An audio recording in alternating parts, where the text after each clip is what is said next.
माशा अल्लाह बसरा कुन वुचते इंसानस आब गल यवान। अस्सलामु अलैकुम वरहमतुल्लाहि वबरकातुहू। उम्मीद छम से तुह सारी बस ये सलामत। अल्लाह ताला थयन तुह तो पानस हिफ्ज़ अमानस मज। जायकाज कश्मीरी किचनस मज बनावो आज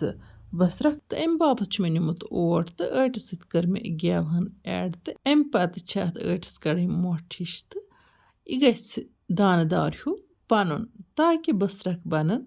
क्रिस्पी यानी कि तिथ गसन बसरक बनन अथस मज दिमुख मामूली प्रेस तो तिमन गछ सत हूँ बनन तमे किन आटस पेवान इत कन गेव त्राउन तो अमे आय गोड पेवान पूर पठन ओट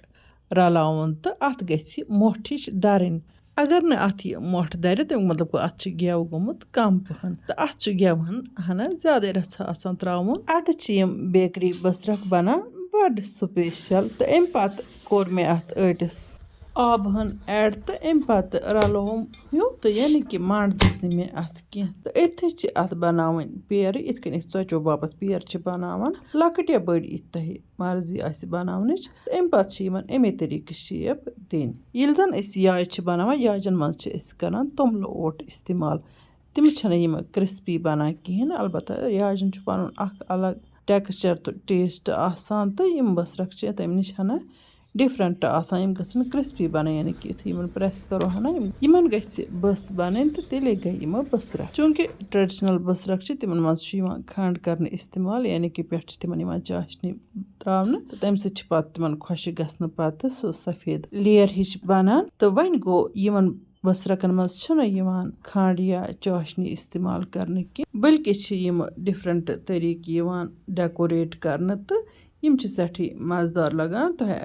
वुचमुत जी बेकरी हुंद बसरक युथ आसान तो बस सोई आज तुम शेयर करान चूंकि बेकरी वाल पन्ने तरीक बनावान तिम कित बनावान मे तिहज रेसिपी पता कि वन गो मे कर कोशिश तिकाज फरमाइश आमस तो घरस मज तम साज सामान आसान यम बेकरी वालन आसान तो घरस मज अगर तुह शौक गो जी बनावो पन्ने अथ बसरक तो यम तरीक हेको बिल्कुल आराम सान बन तो आखरस पे वो तुम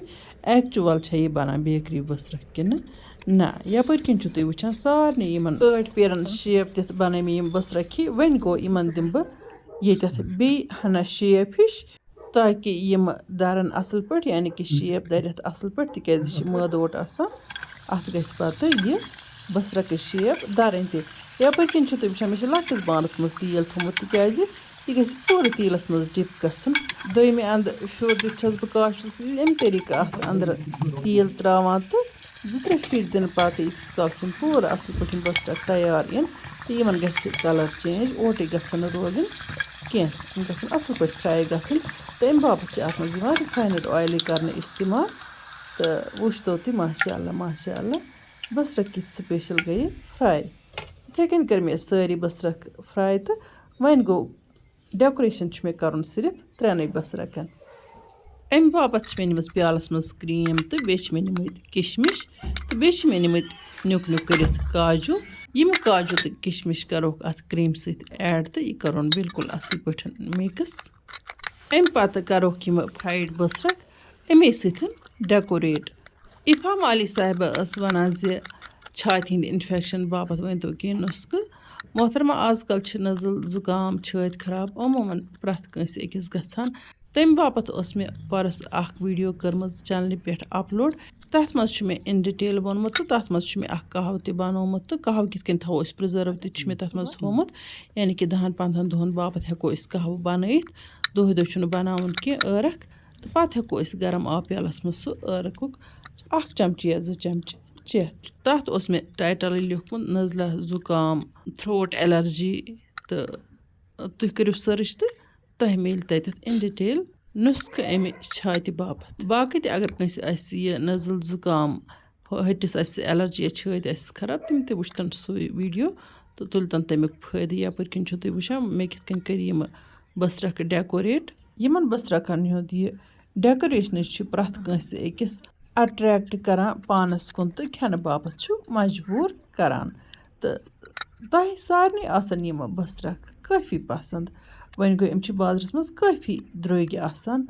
द्रोग त वनो न कह तिकाज यमन लागत काफ़ी लगान तेले असल बसरक मिलान बाजारस मज तो तथ आसी कुदरती कीमत यपर किन वुचतो पेठ ते कोर मे इमन थोड़ा इमे ड्राई फ्रूट सतन डेकोरेशन काजू सत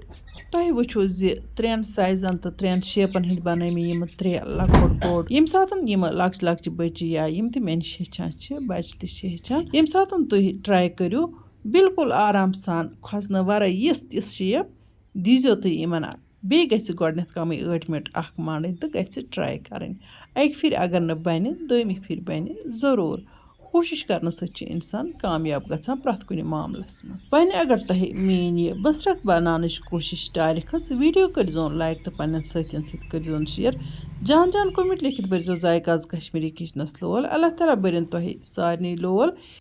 वन यमो वनिक ताम सन यूट्यूब चैनल सब्सक्राइब कर्म तम कर चैनल सब्सक्राइब तो यम फेसबुक पेजस पे वुचान तो पेज फॉलो कोर्मुत तम कर पेज फॉलो ताकि इन वाजन वीडियो नोटिफिकेशन तह तम बार वक्त वात इंशाअल्लाह रहमान यमो नईस वीडियोस मज तुंद बाबत बे नव डलित तोताम तुह अल्लाह ताला हवाल अल्लाह निगहबान।